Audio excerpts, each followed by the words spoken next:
on peut remarquer que les saisons bénies et les marchés de l'au-delà sont nombreux. Allah tabaraka wa ta'ala a fait en sorte que cette communauté bénie soit en permanence en adoration, et par Allah, il n'y a pas plus beau que d'être un adorateur sincère. Notre communauté est sortie du Ramadan, qui était une période d'adoration, et la voilà à la porte du mois du pèlerinage, le 12e mois du calendrier lunaire, celui où on a les 10 jours de Dhul Hijjah. Ces 10 jours qui malheureusement sont ignorés par un grand nombre de musulmans. Ces 10 jours qui sont très importants dans notre religion, au point où Allah subhanahu wa ta'ala a juré par ces 10 jours dans le Coran. Et on sait qu'Allah tabaraka wa ta'ala, le maître, il ne jure que par ce qui est important. Et il jure pour montrer la valeur de la chose par laquelle il jure. Allah tabaraka wa ta'ala dans le Coran a dit Wal fajr wa layalin ashr, par l'aube et par les 10 nuits. Cela fait référence aux 10 premiers jours de Dhul Hijjah. C'est l'opinion d'Ibn Abbas, d'Ibn Zubayr, de Mujahid, de Tabari, d'Ibn Hajar et beaucoup d'autres parmi nos ancêtres, rahimallahu al-jami'a. Mes chers frères et sœurs, si je vous dis que dans pas longtemps, il y aura 10 jours dans lesquels il y a un emploi, si tu le prends au sérieux, tu peux être millionnaire. 10 jours, tu les consacres à ce travail, tu deviens millionnaire. Qui d'entre nous va penser à autre chose que cet emploi? L'étudiant va peut-être faire un break dans ses études. Celui qui travaille va peut-être poser des congés. Pourquoi? Parce qu'en 10 jours, il peut être millionnaire. Il sait qu'ici, il peut gagner énormément. Et là, pas du gain, vous savez très bien, ça attire tout le monde. Là, mes frères et sœurs, on ne parle pas de millions d'euros, mais on parle de grandes récompenses auprès d'Allah subhanahu wa ta'ala. On parle d'une occasion en or où tu peux te racheter auprès d'Allah. On parle d'une occasion où tu peux te réconcilier avec ton maître. Le prophète sallallahu alayhi wa sallam a dit, les meilleurs jours de ce monde sont les 10 jours de Dhul Hijjah. Et quand on dit les 10 jours, est-ce qu'on parle de la première décade, la deuxième ou la troisième? On parle de la première, c'est-à-dire c'est les 10 premiers jours du mois de Dhul Hijjah qui arrivent dans quelques jours, bi'idhnillah. Malheureusement, un grand nombre de musulmans sont insouciants face à ces occasions en or où on peut gagner beaucoup. Vous savez, mes frères et sœurs, quand quelqu'un va chez le médecin et que le médecin, en le consultant, il s'aperçoit qu'il a au départ une petite maladie. Puis, il continue à creuser et le médecin voit une autre maladie. Et il continue à creuser jusqu'à ce qu'il voit un cancer, wal'iyadhu billah. On est bien d'accord que ce médecin va d'abord traiter le cancer avant les autres maladies. Pourquoi? Il va fonctionner par ordre de priorité. Nous, malheureusement, on a plein de problèmes, on a plein de mashakil. On a des épreuves dans le travail, des épreuves dans nos familles, des épreuves de santé, des épreuves dans le couple, des épreuves, on en a en veux-tu, en voilà. Mais la plus grande épreuve qu'on a et face à laquelle nous sommes insouciants, c'est qu'on s'est éloigné d'Allah et on s'est attaché à ce bas monde. Et s'il y a quelque chose à soigner en priorité, c'est ça, c'est le plus grand problème qui nous a touchés. L'attachement aveugle à cette dunya, au point où on ne pense plus à l'akhirah, l'au-delà. On a vendu l'au-delà pour un vil bas monde, pour un petit peu d'argent, pour le pouvoir, pour la notoriété. On est prêt à lâcher notre religion et on se plaint des problèmes. Tu n'as pas soigné le plus grand de tes problèmes, à savoir ta relation bancale avec Allah. Dans quelques jours, on va accueillir les 10 jours de Dhul Hijjah. Ces 10 jours qui ont un grand mérite. Ibn Hajar, rahimallah, il dit que ces 10 jours ont une particularité spéciale. Vous savez c'est quoi? C'est que toutes les adorations sont réunies dans ces 10 jours.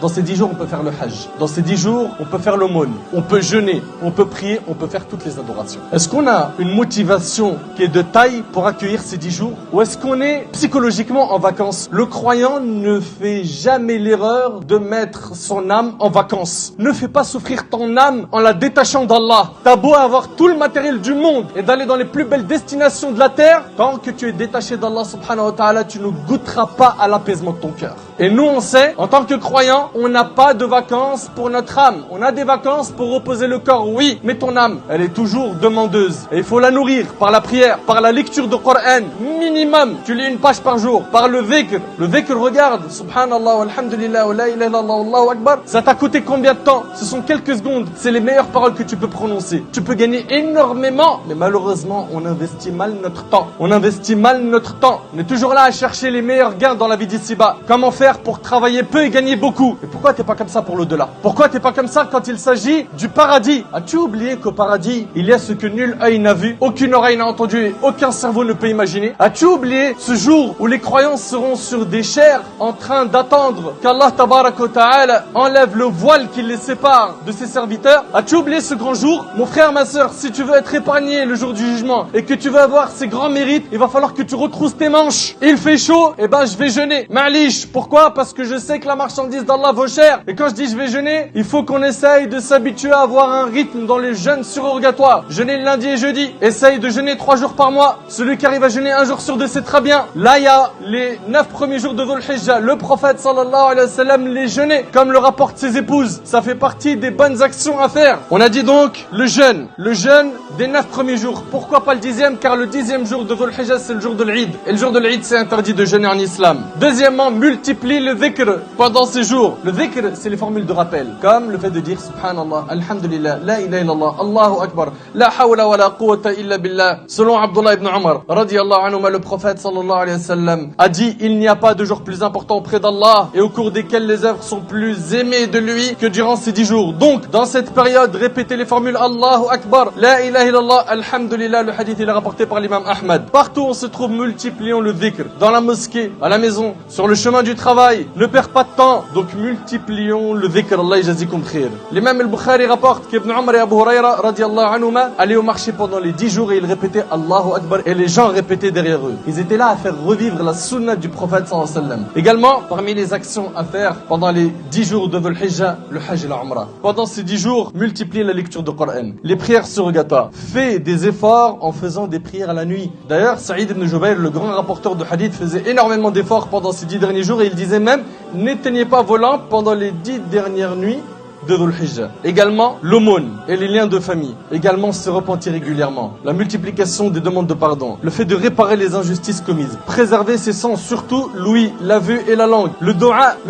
Combien d'entre nous, on a des demandes à adresser à Allah subhanahu wa ta'ala et on adresse à Allah subhanahu wa ta'ala que 5% de nos demandes. Et on sait qu'on a besoin d'Allah subhanahu wa ta'ala, mais on lui demande pas assez. Faut demander à Allah également, et ça c'est un point très important, celui qui se sent incapable de faire tout ce qu'on a cité, qu'au minimum il s'abstienne de faire du mal, car il y a en cela beaucoup de bien. Beaucoup de bien. Parmi ce qui est recommandé aussi, on a le sacrifice d'une bête le jour de l'Eid. Mes frères et sœurs, ne ratons pas cette occasion. Faites profiter votre famille de cette période bénie. Vos amis, afin que soit averti l'insouciant et afin d'encourager le paresseux. Et n'oubliez pas que celui qui indique un bien en a la même récompense et qu'en tant que musulman, on a le devoir du bon conseil et qu'aucun d'entre nous ne sera un véritable croyant que lorsqu'il aimera pour son frère ce qu'il aime pour lui. Qu'Allah tabarak wa ta'ala nous donne la force et la motivation de pouvoir œuvrer pendant ces 10 jours et durant toute notre vie comme il se doit. Qu'Allah subhanahu wa ta'ala accepte nos œuvres, qu'Allah azza wa jal nous accorde la sincérité et la piété, qu'Allah tabarak wa ta'ala nous ressuscite en compagnie des pieux, à leur tête le prophète sallallahu alayhi wa sallam, et qu'il nous fasse rentrer avec lui au paradis.